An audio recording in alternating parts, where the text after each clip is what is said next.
After months of negotiations between the developer McCloy's Proprietary Limited and Lake Macquarie Council, the long-running controversy over the Greenpoint development looks like it's finally drawing to a close. A seal of approval today finalised an agreement allowing the McCloy Group to develop 60 hectares into residential blocks. The council to receive 120 hectares, including 4 kilometres of foreshore for parkland.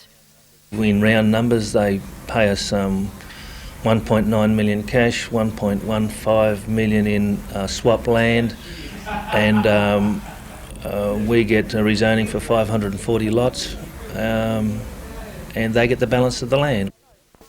Both parties say they're happy with the deal.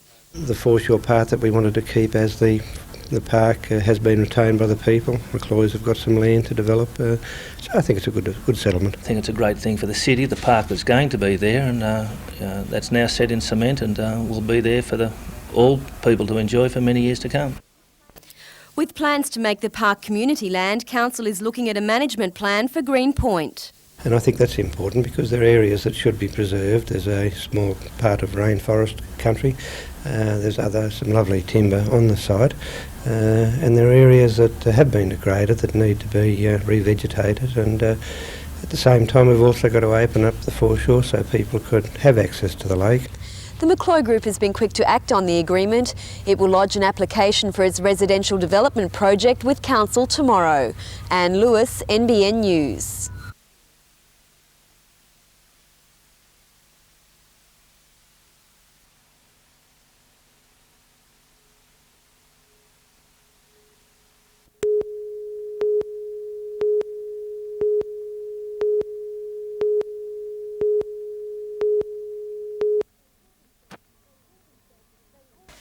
They call themselves extreme and get their thrills jumping out of planes from thousands of metres in the air. These skydivers have been invited to jump at the world titles, a chance that could see them at the Olympic Games in Atlanta in 1996. The World Cup brings the best skydivers together. They run a competition. The top 12 will stay at the venue and run a demonstration competition for the IOC. If all goes well, skydiving will be included as a demonstration sport and may be part of the lineup for the 2000 Olympics in Sydney. We could have it on the program in Sydney, and Australian skydivers are some of the best in the world. So there's a team in the Olympics with a medal chance, and everybody likes that. The team are preparing for the Australian Championships, but with $12,000 spent on a training camp, it's hard finding an extra $6,000 to get to Spain in October. Extreme is looking for sponsors to help it get to Spain, where the Aussie skydivers intend showing the world what they can do.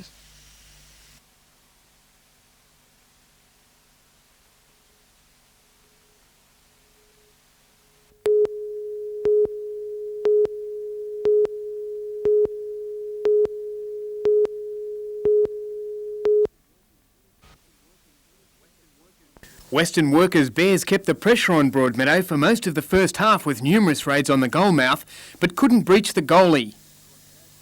Broadmeadow turned defence to attack and came back at the Bears, but late into the second half the match remained scoreless, forcing a penalty shootout.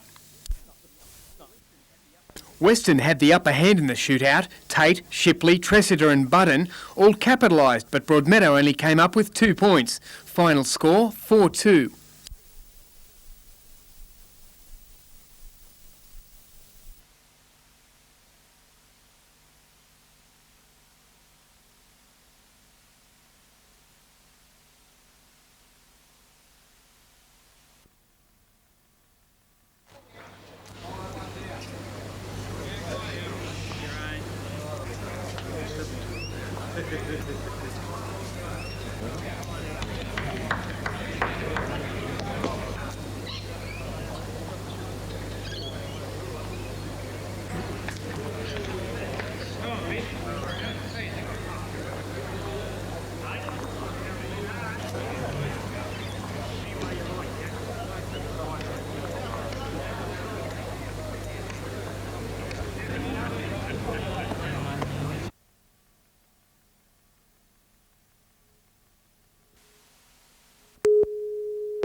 With nearly 2 decades of off-road experience between them, Curry's Neville Boys and Thornton's Colleen Roper make a formidable team. Boys is the driver, Roper the navigator. Between them, they've tackled some of the country's most trying tracks. The team has recorded the fastest times on both practice days in the first 2 rounds of the off-road series, but have failed to reproduce that form on race day. But Kempsey offers an ideal opportunity to live up to the potential they've promised. But it won't be easy on the mind or the body. I once took a newsman for a ride in that machine, and when he got out, he was asked to describe it. And he said he thought it'd be very similar to being put in a washing machine and left in there for a little while. But it's that type of feeling, but you're in there for 8 hours. And if Boys doesn't produce the goods, he may face a mutiny from his co-pilot, who's keen to see the circuit from the driver's seat. I wouldn't mind having a drive. I don't know how I'd go, but no, just to get in and have a go.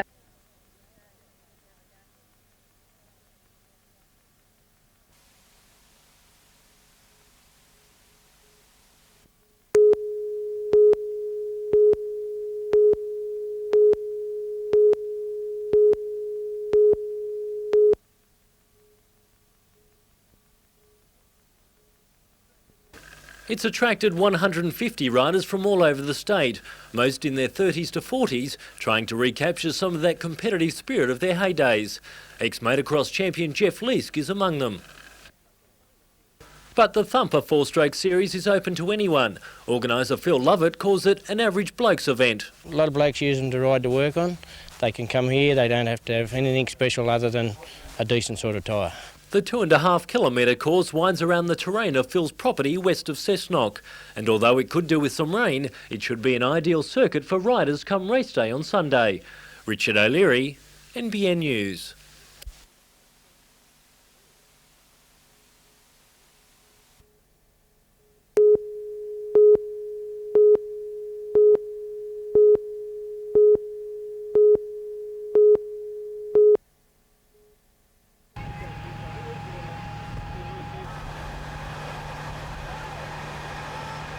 So what, they've just tinned over the old chimney? Yeah, they put a roof over it, yeah. And the people didn't know, and they've lit a fire inside and are quite happily warming their hands by the fire. And they didn't know they didn't have a chimney.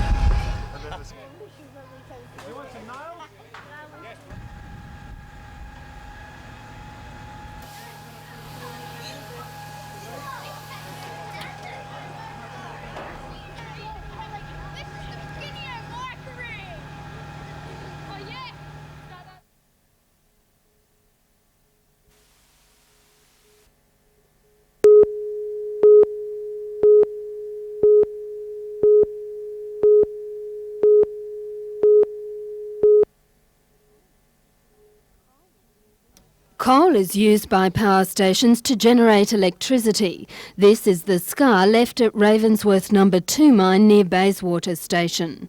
Pacific Power is about to spend $22 million on an innovative project which will both rehabilitate the land and dispose of waste from the power generating process. The waste product, ash, has been stored in man-made ash lakes like this one beside the power station.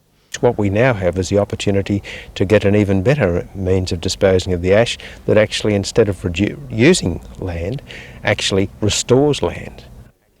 Pipes will be constructed for the transport of the ash from Bayswater to Ravensworth No. 2 mine. We minimise the amount of water we use, and it will be pumped through about a 9-kilometre long pipeline through to the void. For the last 2 decades, this open-cut mine has supplied coal to both Liddell and Bayswater power stations. It'll take another 30 years to completely fill in this area, but then it'll be returned to farmland. We can actually restore it to normal grazing land and at the same time dispose of the ash from Bayswater, so effectively we get a double win for the environment. Work will begin on the project in a month. Jane Anderson, NBN News.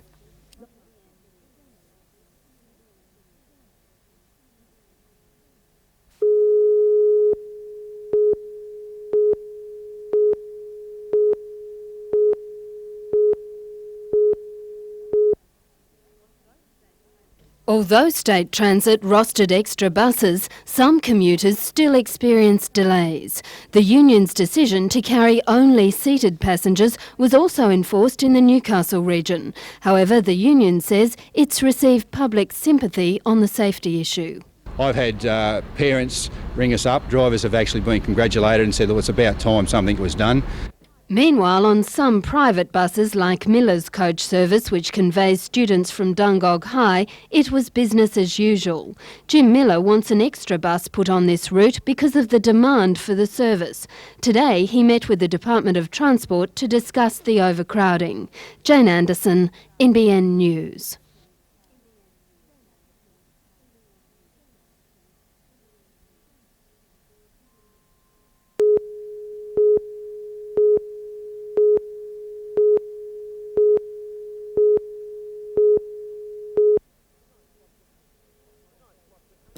The Knights lost at home to the Magpies by a point in the first clash, and although West has done nothing since, coach David Waite says the Knights are wary of being swooped on by the Magpies again.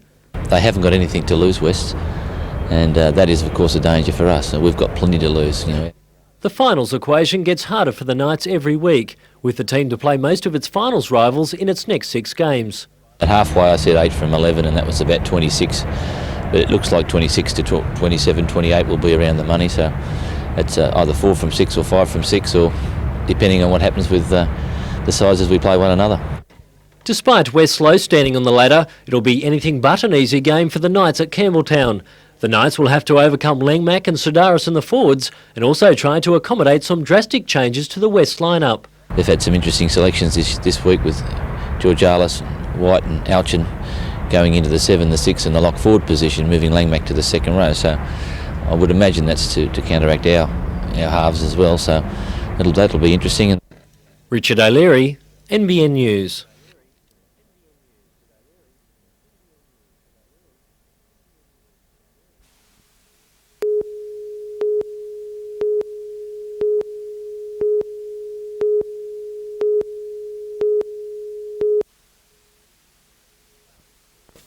The Falcons scored 2 points from the tip-off, but it was all downhill from there. Brisbane was powerful under the basket and deadly from outside.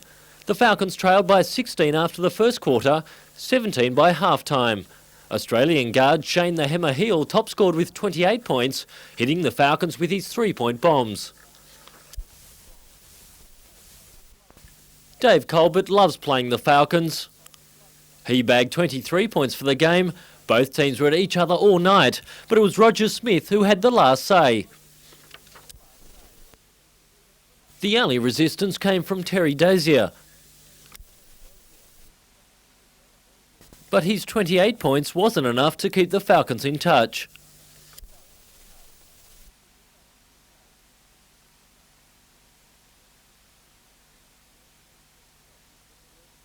Tom Wisman's words fell on deaf ears, the Bullets winning 126 to 96.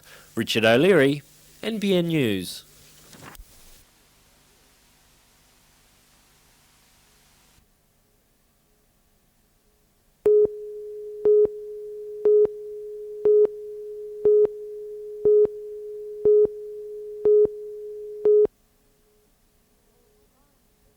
All foreign ships and large Australian commercial vessels were unable to enter or leave the port of Newcastle after 10 marine pilots walked off the job yesterday afternoon.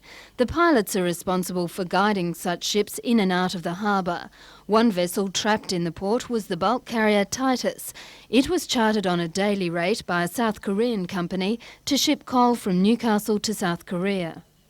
The strike delayed the Titus by 1 day. While that doesn't sound very long, the hold-up will cost the company about $10,000. Every time a vessel is delayed, it costs money.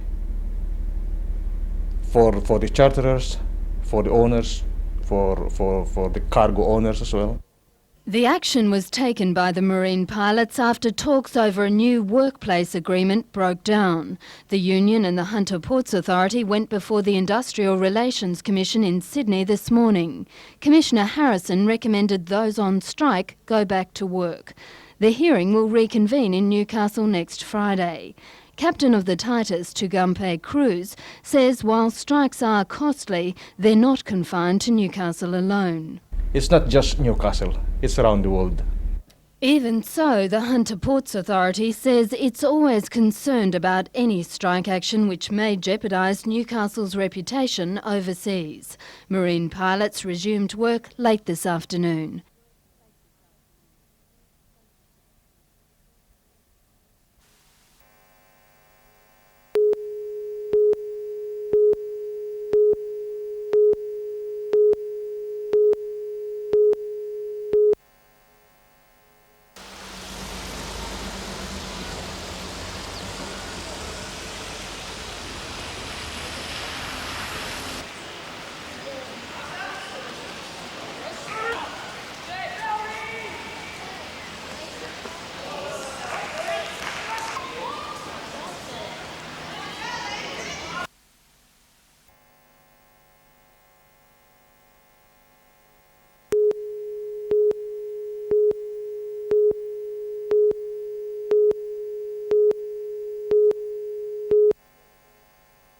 Further out, our Replica and Cunning Talk. Oh, what a joke is the leader at the 200 mark. Al Soler is now getting through with Swift and Dapper, and further out, our Replica. Oh, what a joke, tackled by Swift and Dapper. Swift and Dapper got to the lead close to home from Oh, what a joke, and Al Soler and Swift and Dapper drawing away, and Swift and Dapper, too good, beat Al Soler. Inches away. Swift and Dapper lived up to its name. It paid $5.60 and $1.90. The trifecta $756.80.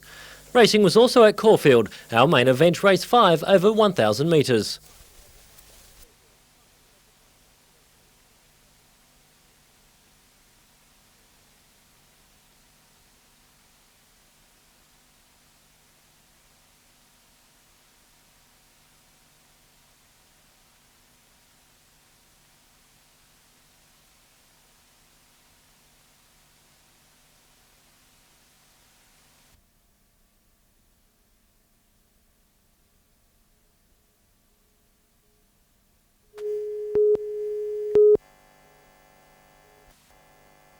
Some were out to set a new record, others were there for a good time. The start of the 10-kilometre run saw the crowd organisers have come to expect.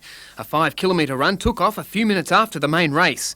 The pack headed off around the city's beaches, but the lead was established through the testing uphill turns of King Edward Park.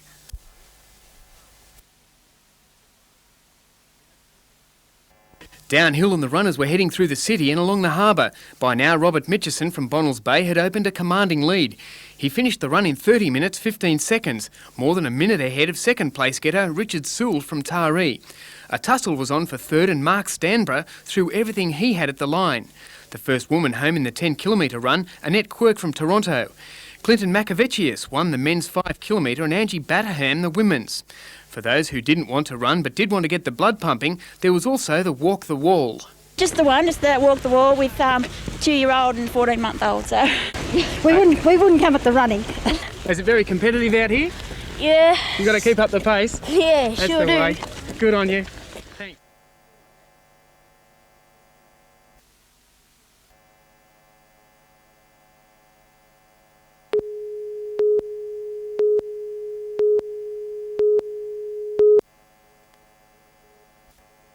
North Nelson Bay, playing with only 12 men after a send-off in the first half, upended Waratah Mayfield 28-24. Toronto inflicted an 84-2 defeat on Central Charlestown. And in the NBN Soccer League, Highfield Azuri over West, Western over Toronto Awabba, Hamilton beat Maitland, and a draw to Lake Macquarie and Cessnock. In the A-grade Newcastle men's hockey, South 3 over Tigers 1.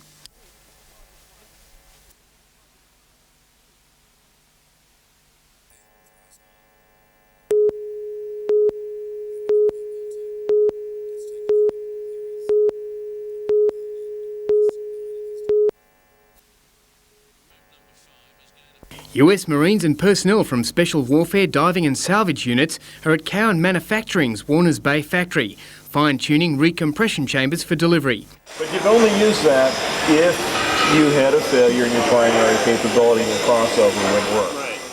Navy top brass are overseeing the $10 million job that will eventually see 68 of the life-saving units supplied to US Emergency Services and the Navy. Commander Pat Hogan and project engineer Tom Galloway visited the production line today. The Royal Australian Navy and the Water Police have also placed orders for the transportable units, and the Royal Adelaide Hospital will be supplied with a large hyperbaric medicine chamber. The Navy's two-man units are designed to be transported by helicopter or small boat to an injured diver, and are the only portable units in the world to meet US military standards.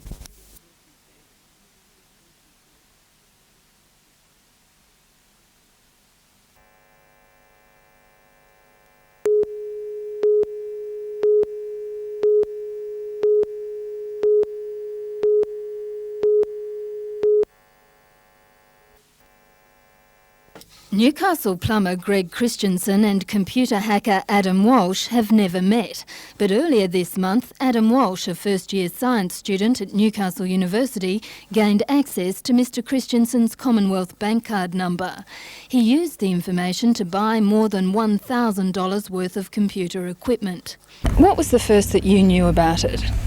I received a call from the police just telling me that someone had fraudulently used my bank card. Newcastle Court was told that Adam Walsh used a telephone-based computer network accessed via a link at Newcastle University. He then obtained a file from this network that held instructions on how to make purchases over the telephone using a credit card number. These instructions were followed by a list of credit card numbers, one of which was Mr Christensen's. Police have not identified the source, but the information was not obtained from the Commonwealth Bank. Professor Eade says that sort of information is not stored at the university. He would use the University of Newcastle as an entry point, or perhaps just as an intermediate point to connect to other computers which would have sensitive data on them. Professor Eade says companies that want to protect their data should have their staff trained in computer security. And I could just advise those companies that it's just like leaving the door open and leaving money on the counter, that it's a very unsafe practice. Adam Walsh was caught by police when the goods were sent by mail order to a delivery depot. While Mr Christensen didn't lose any money, he is concerned about what happened. Oh, I'm very wary, because you just don't know who's going to get your details.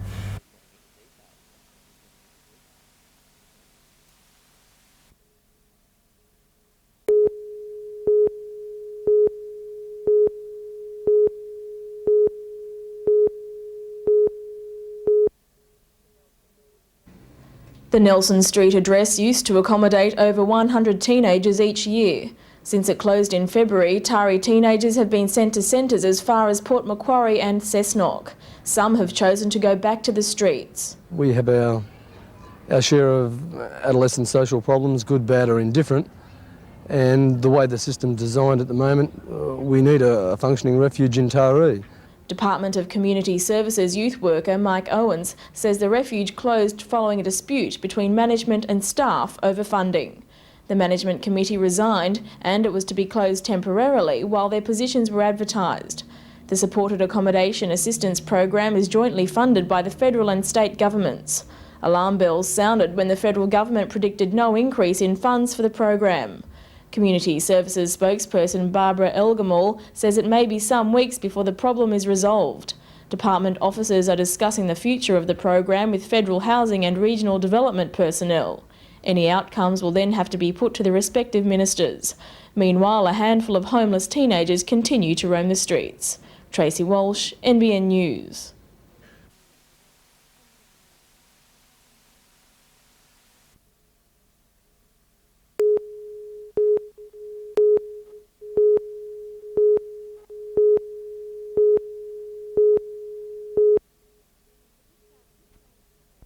This family of pigs were born 11 weeks ago on Mother's Day, but 4 siblings are going abroad in the name of science.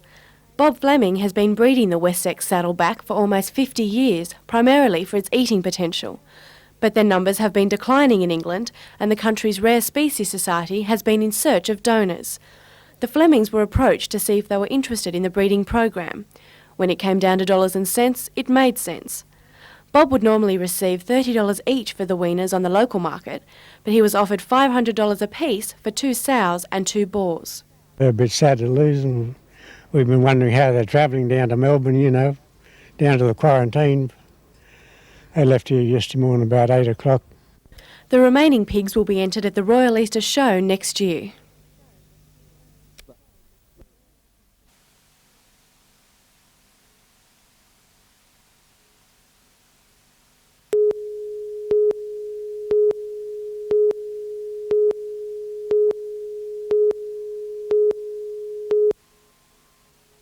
The thieves broke into the Hunter Shopping Centre at Green Hills between closing yesterday and opening this morning.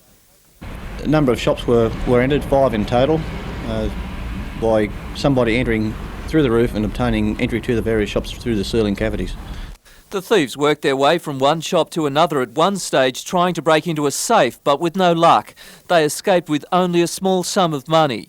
It's the second raid on the Green Hill Centre this year. After today's investigations, police believe they have steps to address the problem. The thieves are expected to try again. Peter Ryan, NBN News.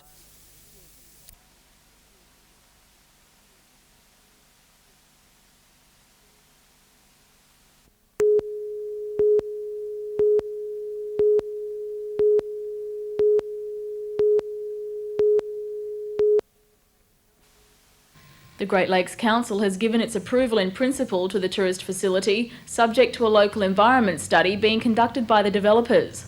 Proposed by a Port Stephens organisation, the 30-hectare site is bounded by Booty Booty National Park and the Lakes Way. The site has some wonderful areas of vegetation, as you can see, but it also has some degraded areas which could be used for development. Facilities will include a golf course, motel convention centre, restaurants and over 300 cabins. Also, an area on the site will be set aside for the development of 50 private homes. John Wheat says council has been working to ensure the development would not take place on the shores of the lake.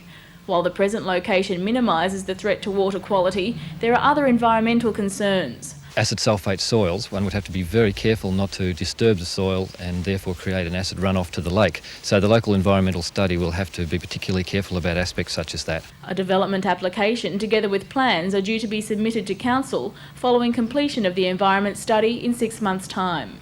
The mix of residential housing and resort facilities will be a first for the area. Current zoning doesn't permit high-rises. The proposed buildings will be no more than a few stories. Tracy Walsh, NBN News.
Waite was in charge of his players for the last training session before tomorrow's crucial game against Canberra. It's been reported Waite only has the support of a third of the Newcastle board. But Waite is defiant about his coaching record. The team has come from second last in round 5 to be in contention for the semis. And Waite says it's no coincidence that recent poor performances have come as rumours increase about his future. Our speculation about the future undoubtedly over time impacts on the football team and football players. Former Knights coach Alan McMahon says Waite is facing the same speculation that has already brought down 3 coaches in the Winfield competition this season. Now, where there's smoke, there's fire, so as to say. And that doesn't matter whether it's Penrith or whether it's Western Suburbs. And you find that each time that they all come out from official level and deny certain things. But at the end of the day, what you hear probably months ago, what sometimes happens. The best way Waite can silence his critics is for Newcastle to start to win again. As always, his future is in the hands of his players. Richard O'Leary, NBN News.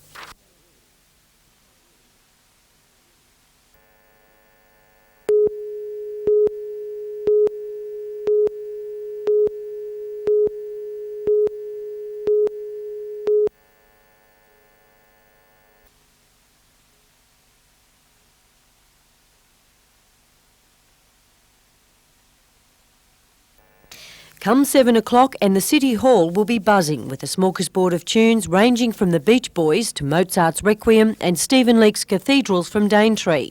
It's the Hunter Region's annual Choral Expo, featuring the talents of current Australian National Choral Youth Champions Hunter Singers, the New South Wales Public Schools Symphony Orchestra, plus the 200-member combined Hunter Secondary Schools choir seen here rehearsing.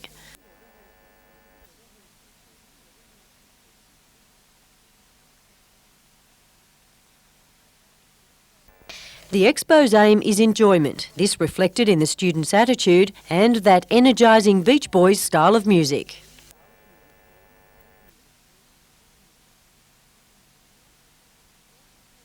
More than 400 performers will be turning on several hours of entertainment.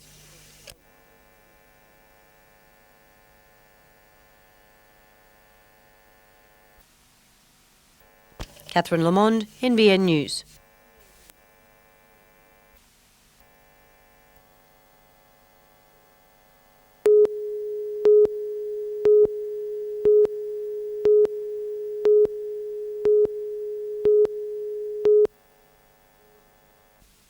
The Ulster sailed up Newcastle Harbour this morning, having covered 10,000 nautical miles in the last 3 months. As I was just coming down the coast, I says, "We've come all the way from Japan, what do you know about that?" And here we are back home again. Captain Albie Bergen is almost 80, but that hasn't stopped him doing what he loves best, ocean racing. The 16-metre cutter left Brisbane on Mother's Day. His safe return with teammate John Duncan was the best present to wife Helen.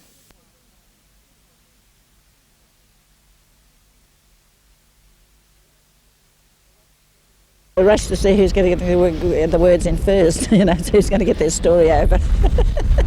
This old salt says he has no plans to call it quits. Some people might say at 78, you should be putting your feet up and having a more relaxing lifestyle. Well, it's up to themselves. If they want to sit home and just watch the TV, well, they can do that. But while I'm active, I prefer doing this.